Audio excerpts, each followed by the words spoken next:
નમસ્કાર, આપ જોઈ રહ્યા છો TV17 ન્યૂઝ ગુજરાતી. આપણી સાથે હું છું સુહાની. તો આજે સમાચારમાં વાત કરીશું બનાસ નદીના ફ્લાઇંગ સ્ક્વોડની કાર્યવાહી દરમિયાન જે વાસ્તવિકતા સામે આવી તે જોઈને તમે ચોંકી જશો. તો વાસ્તવિકતા સમગ્ર રિપોર્ટ શું છે તે જુઓ અમારા અહેવાલમાં. બનાસ નદીના પટમાં આજે ફ્લાઇંગ સ્ક્વોડની કાર્યવાહી દરમિયાન જે વાસ્તવિકતા સામે આવી તે માત્ર સરકારની રેકોર્ડ પરની ગેરકાયદેસર પ્રવૃત્તિ નથી, પરંતુ પ્રકૃતિના મૂળ માળખા સાથે થયેલી ગંભીર ચેડાની કાળી કહાની છે. નદીનો કિનારો જે સ્થાનિક ભાષામાં કાકર તરીકે ઓળખાય છે, જે છેક છેડો ટેકરાને અડીને આવેલો છે, એટલે કે નદીની કુદરતી સીમા રેખા ગણાતો હતો તે વિસ્તાર આજે ઓળખ ગુમાવી ચૂક્યો છે. આ એ પટ હતો જ્યાં વર્ષોથી ખેતર માલિકો દબાણ કરીને ખેતી કરતા હતા, પરંતુ તેની ફળદ્રુપતા અને પાણીની હાજરી એટલી પ્રબળ હતી કે ખોદકામ પહેલા પણ અહીં 4 થી 5 ફૂટની ઊંડાઈ સુધી જીવંત લીલુંછમ અને ઘાસ ઊંઘેલું જોવા મળતું હતું. આ દ્રશ્યો સાબિત કરે છે કે આ વિસ્તારમાં ભૂગર્ભ જળનો ભંડાર હતો અને નદીના પ્રવાહ માટે એક મોટો કુદરતી અવરોધ પણ હતો. હવે આ પાણીદાર અને અંતત ફળદ્રુપ નદીનો પટ બેફામ અને ગેરકાયદેસર ખનનના કારણે ઊંડો ખોદાઈ ગયો છે, જાણે કે જમીનના પેટાળમાં મોટો ખાડો પડી ગયો હોય. આ ખોદકામનું સીધું પરિણામ હવે ચોમાસાને આમ ભોગવવું પડશે. ગામ લોકોમાં ભય અને ચિંતાનો માહોલ છે, કારણ કે નદીના પાણીનું વિજ્ઞાન તેઓ સારી રીતે જાણે છે. આ વખતે જ્યારે બનાસમાં પૂરનો પ્રવાહ આવશે ત્યારે તે પોતાના મૂળ માર્ગેથી વિચલિત થઈને સૌથી નીચાણવાળા અને ખોદાયેલા આ વિસ્તાર તરફ ધસી જશે, જેના કારણે સૌથી પહેલા પટને સુરક્ષિત કે પૂર્વવત કરવામાં નહીં આવે તો આ જળ પ્રલય માત્ર શાંતિધામ પૂરતો સીમિત નહીં રહે. નદીનો ઉગ્ર પ્રવાહ સમગ્ર ગામને ઘેરી વળશે અને હજારો લોકોના જીવ માલ સામાન ખતરામાં મુકાઈ જશે. આ માત્ર ગેરકાયદેસર પ્રવૃત્તિ નથી, પણ સમગ્ર ગામને નદીની જળ સમાધિ આપવાનો સીધો સંકેત છે. શું તંત્ર આ વિનાશક પરિણામની રાહ જોશે કે પછી સમયસર જાગીને લોકોના અસ્તિત્વની રક્ષા કરશે, તે હવે મોટો સવાલ ઊભો થઈ રહ્યો છે.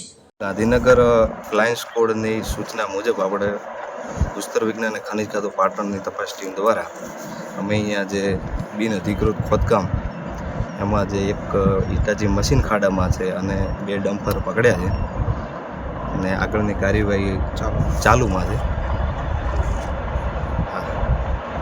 સર, આગળના જે ખનીજની ગાડીઓ ખાલી પડી હતી એ કયા કારણોસર છોડી દેવામાં એમ છે કે આ એરિયામાં લીજો આપેલી છે સરકારશ્રીની અને તે પ્રાઇવેટ સર્વે નંબરમાં ત્યાં પડી છે, એટલે એ લીજોમાં ભરવા આવ્યા છે અને પ્રાઇવેટ સર્વેમાં જે ખાડામાંથી જે બિનઅધિકૃત જે ખોદકામ છે ને એ આપણે પકડી દીધું. સર, આ એરિયામાં જે લીજ છે એક જ આવેલી છે, લીજ ગાડીઓ અનેક આવી છે અને જે રસ્તો છે એ પણ એક પ્રાઇવેટ ખેતરમાંથી કાઢેલો છે. એ વિશે આપ શું કહેવા માંગો છો? એ બધું હવે આગળ મતલબ સર્વે થઈ ખબર પડશે. અત્યારે તો એમને જે લીજમાં ભરવા આવ્યા છે એટલે એના શંકાથી ના દાયરામાં લઈ અને એ લોકોને જવા દીધા. એ લોકો લીજમાં ભરવા આવ્યા છે. આગળ શું કાર્યવાહી થવાની? આગળની આની માપણી થશે અને પછી જે દંડનીય કાર્યવાહી થશે એ થશે. આ લીજ જે છે એ બિનકાયદેસર છે કે કાયદેસર? આમાં અહીંયા તો લીજ જ નથી, આ તો સાફ બિનઅધિકૃત ખોદકામ છે સાદી રીતે ખનીજનું. અહીંયા કોઈ લીજ જ આપેલી નથી સરકારે. અહીંયા આ ગામમાં મતલબ લીજો છે આજુબાજુ, આ બાજુ છે, આ બાજુ બ્લોક. આ ગામમાં નથી સર, આ ગામમાં એક જ લીજ આવેલી છે આજુબાજુમાં અને એ લીજ બહુ નાની છે. નદીમાં છે, નદી પટ્ટોમાં છે લીજો. એક છે નામ એનું ગાસુરા દીમ મોહમ્મદ મોજમ ખાન. હા, પછી આગળ એમાં છે બીજી